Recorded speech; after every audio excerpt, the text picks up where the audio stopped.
Hello students, welcome back class ninth. Today before to start a new topic, I would like to remind you that last uh, last in last video we had completed two chapter from the supplementary book, and today as you have the next book, that is Beehive, and today we will start from the first chapter from the Beehive book.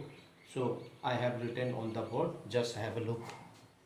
Beehive textbook in English, class ninth, chapter The Fun They Had. And for this, be ready with your books so that you will understand. Let us begin the new chapter, that is The Fun They Had. I hope that you all are ready with your books. Let's begin. So, before to start this uh, chapter, this new chapter, there is some given there, some statements before you read. So, let us read out that what it is written. The story we shall read is set in the future when books and schools as we now know then will perhaps not exist. How will children study then? The diagram below may give you some ideas. So, ये story शुरू होने से पहले कुछ दिए गए in order to not get confuse, ताकि आप लोग कंफ्यूज ना हो बोल के। तो इसमें ये जो स्टोरी दिया गया है, we shall read is set in the future. जो भी स्टोरी हम लोग पढ़ रहे हैं, ये जो चैप्टर में ये फ्यूचर के बारे में, यानी कि अपकमिंग फ्यूचर में ऐसा हो सकता है करके उसको उस फ्यूचर के रूप में लिखा गया है। तो when book and schools as we now know, यानी कि जैसे किताब और स्कूल अभी के टाइम में जिस प्रकार से हैं, लोग बच्चे इस स्कूल जाकर और किताब से देखकर पढ़ते हैं, और टीचर आपके सामने रियलिटी में खड़े होकर जैसे हम लोग पढ़ाते हैं, स्कूल में आप लोग पढ़ते हैं वैसे ही। तो उस समय, अब आने वाला समय ऐसा नहीं है।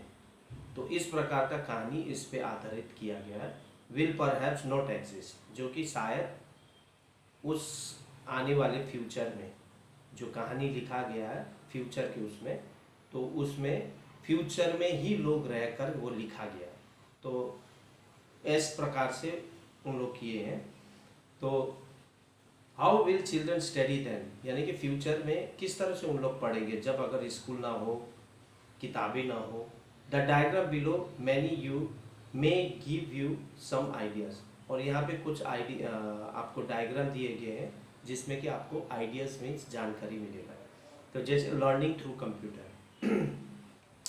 कंप्यूटर के द्वारा पढ़ना। अभी in our day to day life we are just doing, हम लोग कर रहे हैं ये। जैसे फॉर एग्जाम्पल फ्यूचर का अब आप क्या करें, अभी के ले लीजिए। वर्चुअल क्लासेस, यानी कि वास्तविक रूप में वर्चुअल क्लासेस कंप्यूटर के द्वारा किस तरह से हम लोग आमने सामने कोई भी पिक्चर उक्चर देखते हैं तो हम लोग के सामने वो जिंदा लोग जैसा हम लोग को दिखाई देता है। यानी कि वर्चुअल का मतलब ही जो कि झूठा तस्वीरें बोलते हैं उस चीज़ से, लेकिन वो मूवमेंट करता है जैसे हम लोग पिक्चर उक्चर देखते हैं। तो उसी प्रकार से ये दिया गया है। रोबोटिक टीचर, और उसके बाद इंसान के जगह में रोबोट वाले टीचर होंगे। मूविंग ई टेक्स्ट, यानी कि जितने भी हम लोग के ईमेल है, whatever the messages, it is all move, it all becomes the movable letters and all, we don't need a persons. तो अभी के टाइम में हम लोग देखते हैं electronic messages that we are doing by our mobile, by computers, तो है ही है। तो शायद मैं ख्याल में मुझे लगता है ये बहुत पहले लिखा हुआ एडिशन बुक है, दैट्स वाई ये पहले ही फ्यूचर को प्रिडिक्ट कर चुका है कि इस प्रकार से होगा। आई थिंक जिसने भी ये स्टोरी लिखा उसने पहले ही घटना को पता कर लिया। तो this days that we are, some of the activities that we are doing, हम लोग कुछ कुछ एक्टिविटी कर रहे हैं। जैसे घर में बैठकर अभी देखिए हम लोग वीडियो, ये पेंडेमिक सिचुएशन में देखो हम लोग बिना स्कूल के और बिना कहीं जाकर हम लोग घर के अंदर ही बैठकर पढ़ाई कर रहे हैं। So these are the example that we are approaching such future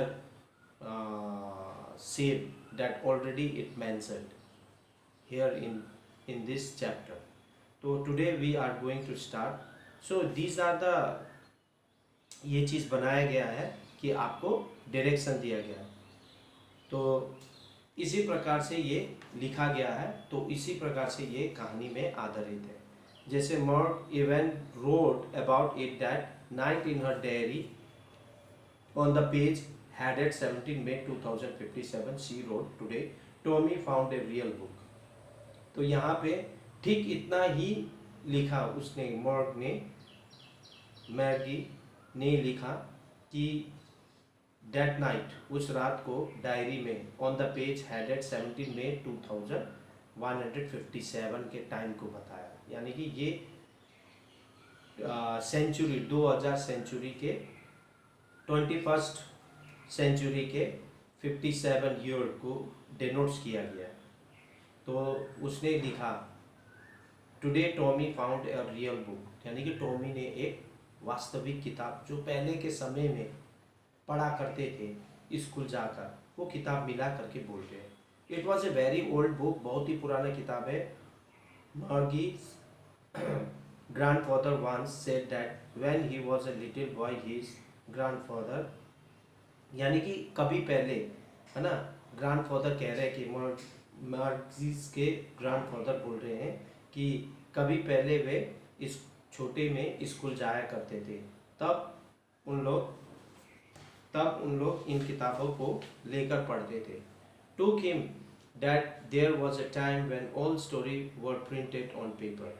तो उस समय क्या था, जब ड्यूरिंग द ग्रैंडफादर्स के टाइम में जब स्कूल गोइंग बॉय थे वो, तो उन दिनों सारी कहानियाँ किताबों में लिखा हुआ करता था।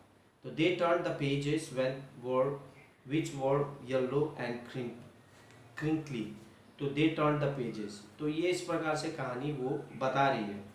तो किसको, अपने फ्रेंड को बता रही है। दे टर्न द पेजेस, उन लोग पेज पलटा करते थे पढ़ते टाइम में, और उनके पेज येलो कलर के और क्रिंकली मतलब पेजेस मुड़ा तुड़ा पेजेस होता था, फोल्ड हुआ पेजेस होते थे। तो and it was awfully funny to read words, यानी कि उन लोगों को बहुत ही अटपटा लग रहा है, तो इसीलिए बोल रहे awfully फनी, यानी कि बेकार ढंग से, यानी कि पेज को पलटाया करते थे पढ़ने के लिए। That stood still instead of moving the way they were supposed to। तो वो कह रहे हैं कि उनके जो किताब के शब्द है वो हिलते डुलते नहीं है, जैसा कि हम लोग जो स्क्रीन में लेकर पढ़ते हैं शब्द हिलता डुलता है, तो उस प्रकार से ये शब्द हिलते डुलते नहीं है। तो कितना फनी लगता है कि उसी शब्द को पढ़ने के लिए हम लोगों को पेज पलटाना पड़ता है। तो इट्स बेकार ढंग का ऐसे करके कहा जा रहा है। On a screen you know, जैसा कि हम लोग को स्क्रीन में मालूम है, स्क्रीन में सारे शब्द हिलते डुलते दिखते हैं, आगे की ओर जाते हुए दिखता है, लेकिन ये शब्द तो आगे की ओर जाता नहीं, एक ही जगह में रहता है किताब में करके शी वॉज एक्सप्लेनिंग। तो on a screen and then when they turn back to the page before it had the same words on it and it had when they read it in the first time। तो यहाँ पर एक और बात बोल रहे हैं कि जो पेज में, पहले पेज में जो शब्द पढ़ चुके होते थे वही शब्द फिर नेक्स्ट पेज में भी आया करता था करके कह रही है। तो गी सेड टॉमी, तो ये सुनकर वो टॉमी कहने लगा व्हाट अ वेस्ट, कितना बेकार है। When you are through with the book, हम लोगों को यानी कि पहले के लोगों को किताबों से पेज पलटा कर पढ़ना पड़ता था। You just throw it away, I guess, मुझे लगता है ये बेकार है, फेंक दो इसे, बोलता है। तो our television screen must have had a million books on it. हमारे तरह टेलीविजन में, या that means he is denoting about the computer in which that they are taking educations. तो बोल रहा है कि हम लोग का कंप्यूटर में यानी टेलीविज़न में बहुत सारे प्लेंटी ऑफ बुक्स है, बहुत सारे प्रचुर मात्रा में किताबें हैं, है ना. I would not throw it away. तो I would not throw it away यहाँ पे कह रहा है कि मैं नहीं फेंकूंगा करके. लेकिन क्या है बोलने से उनके कंप्यूटर में सारे किताब के भंडार हैं. तो वो ये बातों को बोल रहा है. सेम विथ माइंड, उसी प्रकार से मेरे भी कंप्यूटर में बहुत सारे हैं. She was 11 and had not seen as many textbook as Tommy had. He was 13. तो शी वॉज 11, तो वो केवल 11 वर्ष की है और टॉमी 13 वर्ष का है. तो उन्होंने उतना तो किताब नहीं देखा है. तो इसीलिए टैली बुक्स जो कि पाठ्य पुस्तक, जिस प्रकार से पहले के समय में जिन किताबें थी उसी प्रकार की किताबें उनके कंप्यूटर में भी देखा गया है. लेकिन नॉट इन रिटर्न. बस फर्क इतना है कि जो किताब के वर्ड्स है वो चलता फिरता है, लेकिन यहाँ पर किताब एक ही जगह में वर्ड्स स्टैंड स्टिल है, यानी कि एक ही जगह में टिका हुआ. ये फ़र्क है. तो ये कहा जा रहा है और पेज को पलटाया जाता है, लेकिन हम लोग तो पेज पलटाते नहीं है करके. ये एकदम बहुत ही फनी है करके उन लोग को लग रहा है, बिकॉज उन लोग फ्यूचर के टाइम के जिसमें कि बच्चे स्कूल जाते नहीं हैं, सिर्फ घर में ही बैठकर पढ़ा करते हैं, वैसे टाइप के स्टोरी है ये. उसी में उन लोग कर रहे हैं. She said where did you find it. तो वो कह रहा है कि मेरे पास भी इसी प्रकार का किताब है. तो मार्गी कह रही है कि टॉमी को कि तुम आपने कहाँ मिला इसको. इन माई हाउस, मेरे घर पे. He pointed without looking because he was busy reading. और वो उस समय बहुत ही व्यस्त था, इसीलिए वो उंगली दिखाकर कह रहा था उसको. इन द एटिक, यानी कि बोल रहा है अटारी में. अटारी जो छत के ठीक बीच में जो गैप होता है, तो उसमें छोटा सा जो खाली स्पेस होता है उस पर रखा था. वहाँ से मैंने लिया करके बोला. What's it's about. ये किसके बारे में थे. स्कूल के बारे में दिया गया वो किताब. मार्गी कह रहा वॉज स्कॉर्नफुल. स्कूल, उन लोग को स्कूल का वैल्यू नहीं मालूम, बिकॉज दे उन लोग जिस सेंचुरी में रहते हैं बहुत ही डेवलप एकदम सेंचुरी है, जिसमें कि स्कूल नहीं जाया करते, घर में ही स्कूल है, बैठकर कर सकते हैं. तो उसमें कोई क्लासरूम नहीं है. घर ही एक क्लासरूम की तरह, उसका बेडरूम ही एक क्लासरूम है. तो इसीलिए उन लोगों को ये चीज़ बहुत ही, स्कूल बोलने से बहुत ही अजीब लगने लगा, अपमानजनक टाइप से वो बोलने लगे. What's there to write about school. क्या स्कूल में क्या लिखते हैं. आई हेट स्कूल, मुझे पसंद नहीं है स्कूल करके वो कहने लगे. Because she totally aware about the school. उसको ज्ञान ही नहीं है, एक्चुअली कभी स्कूल गए ही नहीं, क्योंकि वो टाइम में स्कूल ही नहीं है. मार्गी always hated schools but now she hated it more than ever. तो मार्गी वैसे भी स्कूल हेट करती थी, उसको नापसंद था, क्योंकि जो जिस जगह में वो बैठ के पढ़ रही थी अपने बेडरूम में, उसको लगातार शायद I think may be something wrong with her. But now she hated it more than. जब ये पहले के ज़माने की किताब और स्कूल के बारे में सुना तो उसको और भी हेटेड होने लगा. The mechanical teacher had been giving her test after test in geography and she had been doing words and words until her mother had shaken her head sorrowfully and sent for the country inspector. यानी कि बोलने का मतलब क्यों वो उग गई थी, कारण बोलने से जो मैकेनिकल टीचर था, यानी कि मशीन वाला टीचर जो सिर्फ इलेक्ट्रॉनिक डिवाइस के द्वारा ही बात करता है, यानी कि इंस्ट्रक्टर जिसे टीचर माना गया था, तो वो टेस्ट पर टेस्ट ज्योग्राफी का लिया जा रहा था, उसका टेस्ट पर test. And she had been doing worse, यानी कि हर एक टेस्ट में उसका बहुत ही खराब हो रहा था क्योंकि लगातार टेस्ट लेने के बाद even she didn't get the chance to learn, यानी कि पढ़ने के लिए भी उसको समय नहीं मिल रहा था, आई थिंक मे बी, तो जिसके कारण से तो इसीलिए उसकी माँ क्या हुआ, सोरोफुली, यानी कि उनके जब उसके मार्क्स को देखकर उसकी मम्मी को क्या हुआ, बहुत ही दुख हुआ, और दुख के साथ उसको उसके हेड को उसकी माँ ने क्या किया, सेक किया, यानी कि हल्का सा हिलाया। तो जब उसने ये कंडीशन देखा तब उसने कंट्री इंस्पेक्टर को बुलाया ताकि what's wrong with the computer, उसको चेक करने के लिए बुलाया गया, यानी कि मैकेनिकल टीचर को भी चेक करने के लिए बुलाया गया कि वो मैकेनिकल टीचर क्यों इस प्रकार से रेस्पॉन्स किया कर रहा है करके। He was a round little man with a red face and a whole box of tools with dials and wires, और वो आदमी, he was a round little man, एक गोल मुंह वाला छोटा कद का व्यक्ति था, विथ ए रेड फेस, उसका लाल फेस था, and a whole box of tools, यानी कि पूरे टूल्स के सारे सामान जो खोलने वोलने का सारा सामान लेकर और वायर के साथ आया था। ही स्माइल्ड एट मार्गी, और वो मुस्कुराया उसको देखकर, मार्गी को देखकर, and gave her an apple, और उसको एप्पल दिया। Then took the teacher apart. Margie had hoped he would not know how to put it together again, but he knew how all right, and after an hour or so, there it was again, large and black and ugly, with a big screen on which all the lesson was shown and the question were asked. तो उसके बाद उसमें फिर क्या हुआ कि